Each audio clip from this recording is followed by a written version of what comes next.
कोलकाता के RG Kar medical college and hospital के अंदर लेडी डॉक्टर की हत्या के बाद आरोपी संजय रॉय के वकील पर ही लोग आरोप लगा रहे हैं। दोस्तों, इनके वकील पर लोगों का आरोप यह है कि इनका वकील इसे बचाना चाहती है। आपको बता दूं, संजय रॉय का कोई भी केस लड़ना नहीं चाहता था, लेकिन हाल ही में दोस्तों खुलासा हुआ कि एक महिला लॉयर जो कि इसका केस लड़ने को तैयार हुई, लेकिन अब दोस्तों लोगों का आरोप है कि इसका वकील ही इसे बचाने का कोशिश कर रही है। आज के इस वीडियो के माध्यम से आपको हम बताएंगे दोस्तों किस तरह से संजय रॉय के वकील पर आरोप लग गया। न केवल इतना बल्कि दोस्तों संजय रॉय के बारे में और भी कई तरह का खुलासा हुआ है। एक एक करके तमाम बातों का खुलासा करेंगे। साथ ही साथ दोस्तों आपको हम बताएंगे किस तरह से कोलकाता पुलिस, जिसने संजय रॉय के अलावा अन्य लोगों के बारे में एक पुख्ता सबूत पेश की है, एक एक करके तमाम बातों का पर्दाफाश होगा। लेकिन सबसे पहले आप सबों को नमस्कार, प्रणाम, आदाब, सत श्री अकाल, जय श्री महाकाल दोस्तों। और इस वीडियो को देखने वाले सभी भाइयों और सभी बहनों को हमारे तरफ से दिल से सलाम। चलो दोस्तों, सबसे पहले चर्चा कर लेते हैं संजय रॉय के अलावा कोलकाता पुलिस ने किन लोगों के बारे में पुख्ता सबूत पेश की है। आपको बता दूं, अब तक लोगों के मन में सवाल एक ही है, सवाल यह है कि क्या इस बेटी को इंसाफ मिल गया। लेकिन दोस्तों अभी भी देखा जा रहा है कि सीबीआई की टीम इसे इंसाफ दिलाने में लगी है। तो दोस्तों इसी बीच जिस तरह से कोलकाता पुलिस ने एक इंफॉर्मेशन शेयर की है उसके बारे में जरा आप लोग भी जान लो। आपको बता दूं, कुछ समय पहले क्राइम सीन का एक फोटो वायरल हुआ था। चारों तरफ सोशल मीडिया पर एक तस्वीर वायरल हो रहा था, जिस तस्वीर में कहा जा रहा था कि इस लेडी डॉक्टर के साथ जो बलात्कार करा गया, इसका हत्या कर दिया गया। उसके बाद कुछ लोगों ने जाकर वहां पर पुलिस वालों के सामने सबूतों के साथ छेड़खानी करा। लेकिन दोस्तों बाद में बताया जाता है कोलकाता पुलिस ने इस बात की सूचना दी है, इस बात का पुख्ता सबूत दी है कि वहां पर पुलिस वालों के अलावा कोई नहीं था। यानी कि दोस्तों हर किसी का सवाल कोलकाता पुलिस से ही था। यहां तक कि बताया जाता है सीबीआई की टीम ने भी कोलकाता पुलिस से पूछताछ की थी। कोलकाता पुलिस का यह कहना है कि जिस वक्त हम लोग लाश के पास पहुंचे थे, जिस वक्त इस लेडी डॉक्टर के डेड बॉडी के पास कोलकाता पुलिस की टीम गई थी, तो उस वक्त पुलिस वालों के अलावा वहां पर कोई नहीं था। और इस बात की जानकारी खुद कोलकाता पुलिस ने दी है।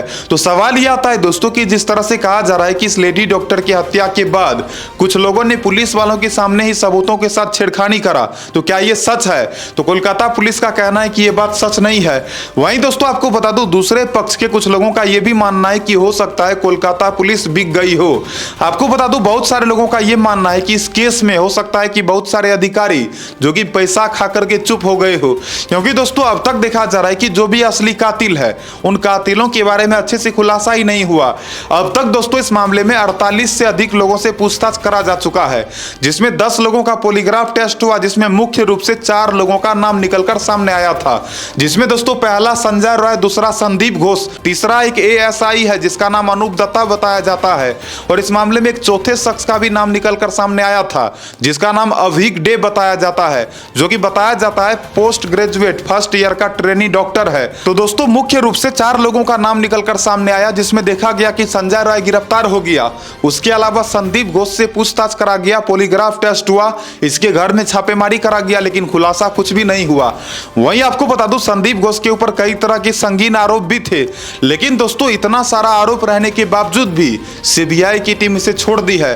देखा जा रहा है दोस्तों कि यह कहीं न कहीं बचता हुआ नजर आ रहा है। वहीं संजय रॉय को क्लीन चिट नहीं मिला, तो दोस्तों देखा जा रहा है कि संजय रॉय के अलावा मुख्य रूप से कोई अब तक पकड़ाया ही नहीं है। वहीं अगर बात करा जाए एएसआई अनूप दत्ता का, तो अनूप दत्ता के बारे में बताया जाता है उस पर भी बाद में सीबीआई की टीम को शक हुई थी। लेकिन दोस्तों अनूप दत्ता से पूछताछ करा गया, उसका पॉलीग्राफ टेस्ट हुआ, लेकिन दोस्तों उसके बावजूद भी उसके बारे में कोई और खुलासा नहीं हुआ। यहां तक कि दोस्तों लोगों का मांग यह था कि जब संजय रॉय ने इस लेडी डॉक्टर के साथ इस तरह का हैवानियत करा, हैवानियत करने के बाद इसने सबसे पहले एएसआई अनूप दत्ता को उस बात की जानकारी दिया था। तो आप सोचो दोस्तों कि एक पुलिस वाला को सब कुछ पता था, लेकिन सब कुछ पता रहने के बावजूद भी उसने संजय रॉय को जेल भिजवाने का कोई प्लानिंग नहीं करा। तो इससे तो साफ साफ स्पष्ट हो जाता है दोस्तों कि एक पुलिस वाला एक कातिल का साथ दे रहा था। लेकिन दोस्तों कहा जा रहा है कि उस एएसआई के खिलाफ भी कोई बड़ा एक्शन नहीं लिया गया। वहीं अगर चर्चा करा जाए दोस्तों अभिक डे के बारे में, तो बताया जाता है अभिक डे नाम का एक शख्स था जो कि क्राइम सीन पर जाकर इस लेडी डॉक्टर के सबूतों के साथ छेड़छाड़ करा था। लेकिन दोस्तों देखा जा रहा है कि अभिक डे भी बच गया। उसके अलावा दोस्तों अगर चर्चा करा जाए और भी 44 लोगों का, तो उन 44 लोगों में भी देखा जा रहा है कि कोई भी नहीं पकड़ा गया। वहीं अब जाकर दोस्तों जिस तरह से संजय रॉय के वकील पर लोगों का आरोप लग रहा है, आप देख सकते हो दोस्तों यह संजय रॉय की लॉयर। और आपको बता दूं शुरुआती समय में जब संजय रॉय को गिरफ्तार करा गया था तो कोई भी इसका केस लड़ने को तैयार ही नहीं था, कोई भी लॉयर इसका साथ देने को तैयार नहीं था। आपको बता दूं जिस किसी लॉयर से भी कहा जाता था कि आप संजय रॉय का केस लड़ो, तो वो साफ साफ एक ही बात कहता था कि हम किसी दरिंदे का केस नहीं लड़ेंगे। लेकिन बाद में दोस्तों देखा गया कि एक लेडी लॉयर इस चीज के लिए एग्री हो गई। आप देख सकते हो दोस्तों, यह संजय रॉय की लॉयर कविता सरकार। अब जाकर दोस्तों इनकी लॉयर ने जो खुलासा करी है उसे सुनकर आपके मन में भी कई तरह का सवाल आएगा। आप देख सकते हो दोस्तों, सेमिनार हॉल में संजय के साथ कौन थे वो डॉक्टर्स, आरोपी के वकील का बड़ा खुलासा। आपको बता दूं, कई दफा देखा जा रहा है दोस्तों कि चारों तरफ से सबूत संजय रॉय के खिलाफ ही जा रहा है। यहां तक कि आपको बता दूं, पॉलीग्राफ टेस्ट जब करा गया तो पॉलीग्राफ टेस्ट के दौरान इसका बयान कुछ और था, और जिस वक्त इसे गिरफ्तार करा गया था उस वक्त इसका बयान कुछ और था, और बाद में देखा गया दोस्तों कि इसका बयान कुछ और था। तो आप ही सोचो दोस्तों, अगर कोई भी आरोपी बार बार अपना बयान चेंज करेगा तो क्या पुलिस वालों को उनके किसी भी बयान पर भरोसा होगा? और आपको बता दूं, पुलिस की टीम को इसके किसी भी बात पर भरोसा ही नहीं हो रहा है, क्योंकि दोस्तों देखा गया था जब इसे गिरफ्तार करा गया तो उस वक्त इसने अपना गुनाह कबूल कर लिया था। यहां तक कि इसने कहा था मुझे फांसी पर चढ़ा दो। बाद में दोस्तों जब इसे गिरफ्तार करके जेल ले जाया गया तो जेल जाने के बाद ये रो रहा था। उसके बाद दोस्तों जब इसे कोर्ट में पेश करा गया तो कोर्ट में भी रो रहा था। और बाद में एक बार फिर से देखा गया दोस्तों कि कोलकाता के प्रेसिडेंसी जेल में जब इसका पॉलीग्राफ टेस्ट हो रहा था उस वक्त भी इसका बयान कुछ और ही था। तो बार बार देखा जा रहा है दोस्तों कि इसका बयान चेंज ही होता जा रहा है। कभी ये खुद को कातिल बता रहा था और अभी ये कह रहा है कि मैं बेगुनाह हूं। तो सवाल ये आता है दोस्तों कि ये कातिल है या फिर बेगुनाह है। वहीं आपको बता दूं, संजय रॉय के खिलाफ जिस तरह से जितने सारे सबूत मिले, क्राइम सीन से भी देखा गया दोस्तों कि जिस सेमिनार हॉल के अंदर इस लेडी डॉक्टर का कत्ल हुआ वहां से भी संजय रॉय के खिलाफ कई तरह के सबूत मिले, यहां तक कि इसका ब्लूटूथ नेकबैंड भी मिला। तो दोस्तों उसी नेकबैंड के आधार पर पता चला था कि संजय रॉय सेमिनार हॉल के अंदर गया था। आपको बता दूं, संजय रॉय केवल एक ही बात जप रहा है। इसका यह कहना है कि जब मैं सेमिनार हॉल के अंदर गया उस वक्त ये लेडी डॉक्टर बेहोशी की हालत में सेमिनार हॉल के अंदर पड़ी थी। मैंने उसे उठाने का कोशिश करा और जब कोशिश करा तो देखा कि वो मरी हुई थी। तो आपको बता दूं, संजय रॉय का यह कहना है कि मैंने इस तरह का कत्ल नहीं करा। लेकिन सवाल यह आता है दोस्तों कि जब इसने कत्ल नहीं करा तो इसने कुछ भी पुलिस वालों से बताया क्यों नहीं? जब ये देखा कि वो लेडी डॉक्टर सेमिनार हॉल के अंदर मरी हुई है तो इसने किसी भी पुलिस वाले से इस तरह का शिकायत क्यों नहीं करा? जबकि दोस्तों इसका कनेक्शन बहुत सारे पुलिस वालों के साथ है, बड़े बड़े पुलिस अधिकारियों के साथ खाना पीना सोना उठना बैठना खेलना और घूमना, ये सब इसका जो कि डेली का रूटीन था। लेकिन फिर भी दोस्तों सवाल यह आता है कि आखिर ये पुलिस वालों के सामने किसी भी बात का खुलासा क्यों नहीं करा? तो बताया जाता है संजय रॉय से हाल ही में एक बार पुनः पूछताछ करा गया और दोस्तों इससे पूछताछ ये करा गया कि अगर तुम्हें मालूम था कि ये मरी हुई है तो तुमने किसी को बताया क्यों नहीं? बताया जाता है संजय रॉय ने जवाब देते हुए बोला कि मैं डरा हुआ था। संजय रॉय का यह कहना हुआ कि मुझे डर इस बात का था कि अगर मैं इस लेडी डॉक्टर के मरने के बारे में किसी भी पुलिस वाले से बोलूंगा तो किसी भी पुलिस वाले को भरोसा ही नहीं होगा कि मेरे अलावा किसी और ने कत्ल करा होगा। तो इस तरह का डर संजय रॉय जो कि बयां करता है। संजय रॉय का यह कहना है कि मुझे अपने जेल जाने का डर था, मुझे डर लग रहा था कि कहीं मुझे ही गिरफ्तार न कर लिया जाए। और आपको बता दूं, संजय रॉय से हाल ही में सीबीआई की टीम ने यह भी बोली कि तुमने तो नहीं बताया, नहीं बताने के बावजूद भी अभी तुम जेल के अंदर तो बंद हो ही। तो दोस्तों संजय रॉय अगर इस मामले में आरोपी नहीं है तो संजय रॉय को तो बताना चाहिए था, पुलिस की टीम को इंफॉर्मेशन देना चाहिए था। जबकि ये पुलिस वालों के साथ रहता था तो पुलिस वालों को तो बता ही सकता था। लेकिन दोस्तों संजय रॉय जो कि खुद को बचाना चाहता था। अब जाकर दोस्तों बहुत सारे लोगों का यह कहना है कि संजय रॉय इस मामले में केवल अकेले नहीं बल्कि और भी बहुत सारे लोग शामिल है।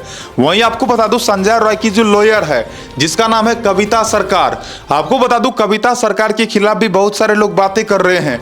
लोगों का यह कहना है कि कम से कम शर्म आनी चाहिए किसी भी लॉयर को इस तरह के दरिंदे के पक्ष में जाकर केस लड़ने में।